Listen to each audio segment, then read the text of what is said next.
all about, mitigation, trying to save people, fishing for public safety.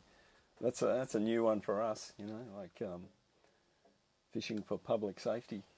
Like we fish for rock lobster, we fish for crab, we fish for, commercial species of fish, but fishing for public safety. So first time. Yeah. So for my notes, your name? Graham Pateman. And if you were to state that you have a title, what would it be? In regard to my... Are you the skipper, the captain of this vessel? Oh yeah, I'm the owner-operator. And I've of the vessel, and 40 years experience in West Australian fisheries. I'm 64 years of age. You look good. Yeah. Was it life on the water? Been treating you life. well? Yeah. And my home's in Margaret River. Our home port is Augusta, down near Cape Leeuwin, in the southwest corner of the Australian continent. Today's the 1st. 1st of May. And so just finished with Cull, the first one of its kind here in Western Australia. Yeah. Are you feeling relief today? Are you glad it's over? Oh yeah, it's not entirely over for us really. We're still putting things away on the boat and squaring things away. We're here in Fremantle to secure the boat and also do some maintenance. We've done 87 days on this exercise, 85 of which we did continuously before we were interrupted with a bit of weather. With any piece of machinery such as this, there's things to do to it. So the fishing exercise is over for us for now, but there's still things to do. Today up here there was an alert of a white shark spotted following a whale. Yeah. Are you on contract to be called out for special circumstances? Oh no, not necessarily. Now, all the permits that we had to engage in that kind of work, there's 2 acts. We call them in Australia. I don't know what you call them there, legislation or something like that in the US, but they're serious documents: the Fish Resources Management Act and the Wildlife Act. And in order to engage in this kind of work, we had to have exemptions, and our exemptions are expired now. So it's very closely monitored and structured, if you like, in order to fit with the requirements of the Act. And in this case, there's actually 2 acts involved: Fish Resources Management and Wildlife. And they're pretty serious documents. I met you down south, Gracetown, yeah. And I was documenting what the coal looks like, the drum lines, etc. And we pulled up next to your boat and said hi, and you were pretty friendly. Mm-hmm. And then I asked around, and some of the activists said that you also were friendly, so I thought I'd get to know you a little bit better. Sure. And so you mentioned that you grew up on the water. Tell me about your... Oh yeah, surfing was really sort of starting to emerge in those 1960s in Australia, especially with the shortboard revolution and all that sort of stuff.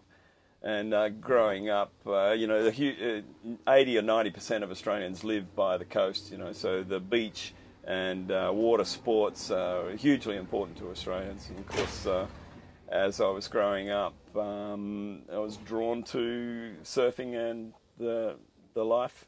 Mainly here in Perth and metropolitan beaches, and when I got to my early 20s, after spending so much time in recreation on the water, it made a lot of sense to go and try and work on the water. And I had a friend whose father had a rock lobster fishing vessel, and I used to spend a bit of time with them and got a little bit of deck experience, and started a career as a fisherman. Mm-hmm. Of course, here in West Australia, we've got a really good rock lobster fishery, very productive bit of coast. So I found opportunity in that fishery. Tell me about life with sharks as a surfer. Not a lot of encounters in those early days. There seems to have been more encounters in these 1990s, year 2000 in those days, how's that possible? Australian waters were pretty heavily exploited in those days. Perhaps this is the reasoning why. A lot of the seal colonies were still recovering after heavy exploitation in those colonial and post-colonial times, and does that mean that without seals, there's no sharks? A shark was sport. You know, people would shoot them, and you know, a dead shark was shooting them was and that was common back then. Harvesting them, it was common back then. Yeah, there's no law against it. There was no law against it. No, there was. It was only in later years, in the 80s, late 70s and 80s, that Australian fishery became far more closely regulated. You know, fish resource regulation. And that started to put a curb on this kind of exploitation. And I think we're seeing the results now. All those seal colonies have recovered enormously. There's more whales than ever before, and I've seen that in my career.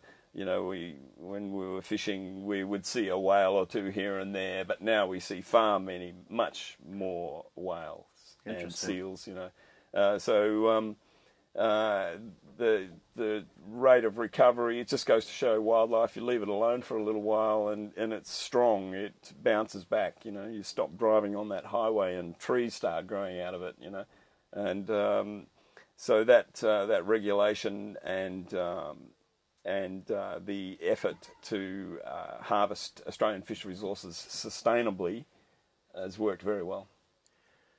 And when was the law passed in Australia to make it illegal to hunt white sharks? Oh, that's relatively recent. I'd say it's probably only in the last 5. I might be wrong. I'm really not sure. Within the last 5 to 10 years. Well, they've become a protected species. I won't put you on a spot like that. My real question is, do you think that the increase in sighting white sharks has to do with them being protected, or more that their food source was protected and therefore the white sharks came back? Well, yeah, it's probably a bit of both. You know,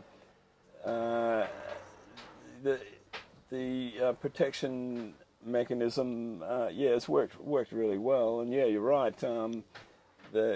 The conservation of fish stocks has probably led to an expansion of the seal colonies, which has promoted better breeding conditions for these animals, and they've responded. You know. Let's talk about this job.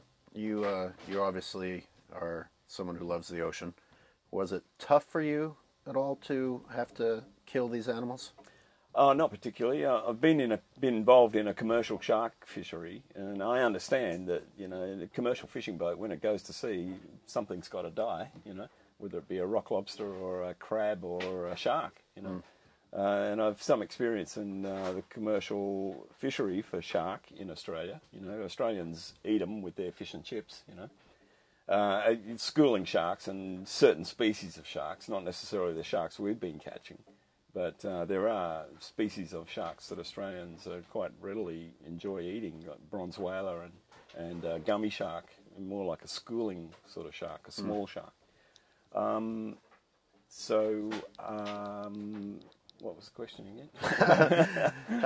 If you ever had to struggle with the actual destroying of the animal. Yeah. Okay, yeah, well...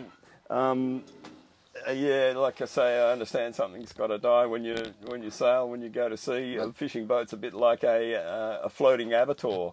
It is, you know, when you're gill netting for a shark, part of the whole process is heading and gutting them down to trunks, and so you know, I've done a lot of that. How long were you out there? Like 3-4 months? This time around, 3 months. Yeah. Going into I asked you this earlier, but I'll ask again.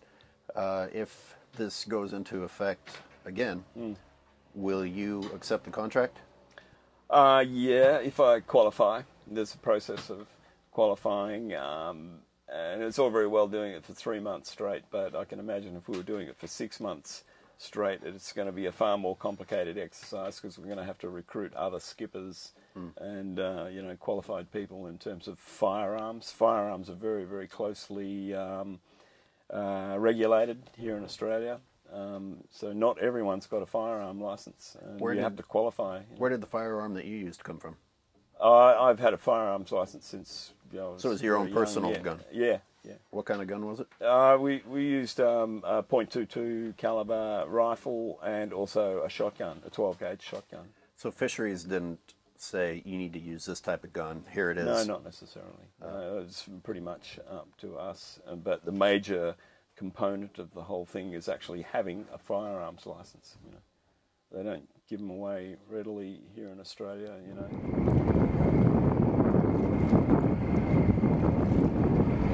Yeah, he's still not measuring them, hey? That doesn't look that big. And he's just, getting it ready to shoot anyway.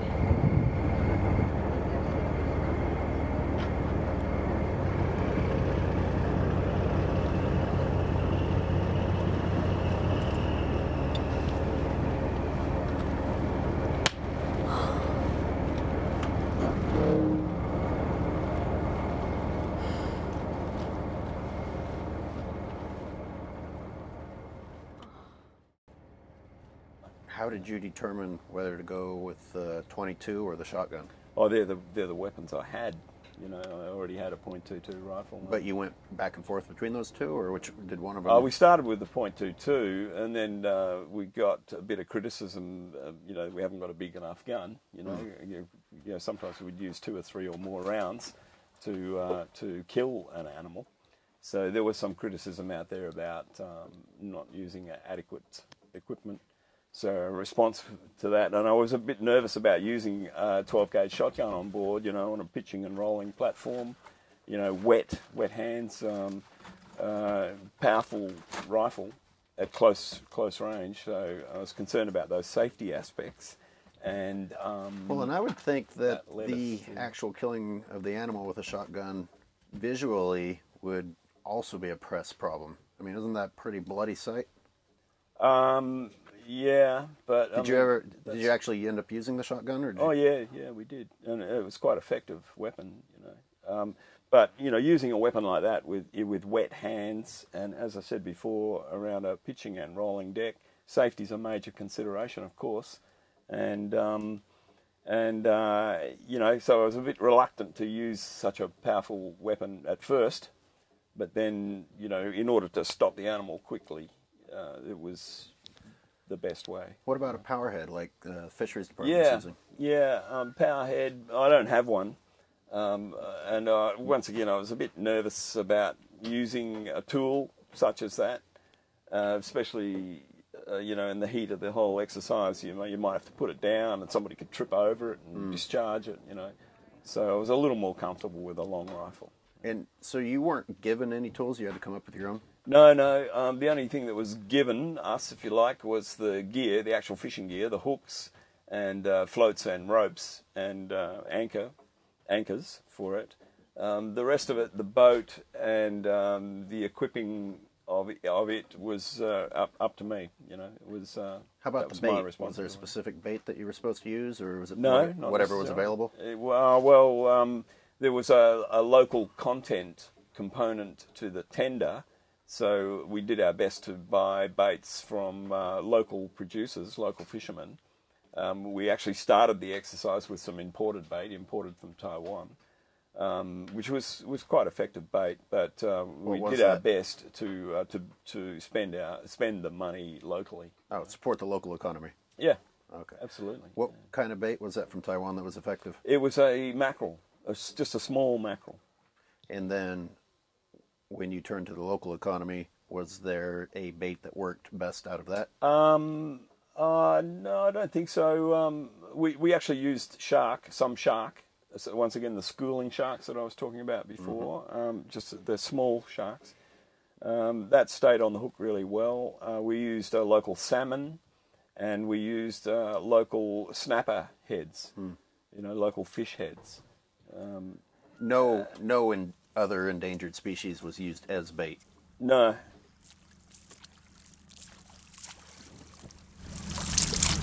Oh, is that a hammerhead? What? Oh shit! the fuck? It's a half a hammerhead. Hang on. Was that bycatch? For the reason? We did use, that was once again one of the components of the whole exercise. We were not to use bycatch, anything that we caught in terms of bycatch, as bait. So if you accidentally caught a ray on the hook that was meant for the shark, you weren't supposed to bring that on board. That's and then correct. Use it. Yeah, we did. We did have a mako that had been mauled, a mako shark that had been mauled, and we used a bit of that as bait. And had to write a please explain letter. Like we weren't supposed to do that, and at the time it was just like the best utilisation of available resources. So you actually got reprimanded for that? Yes. By the fisheries department, or yeah. It's part of the operators' protocols. Was not to use.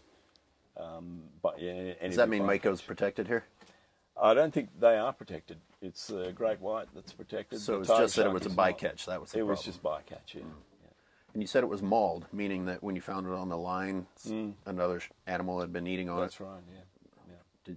There wasn't much of it left, actually. Oh. So was there enough left to tell the bite radius? It looked like a pretty big... Yeah. Well, it wasn't a big shark in itself, but that had about 3 or 4 bites out of it, I suppose, and that had taken 2/3 of the animal out. Wow. What other kinds of bycatch?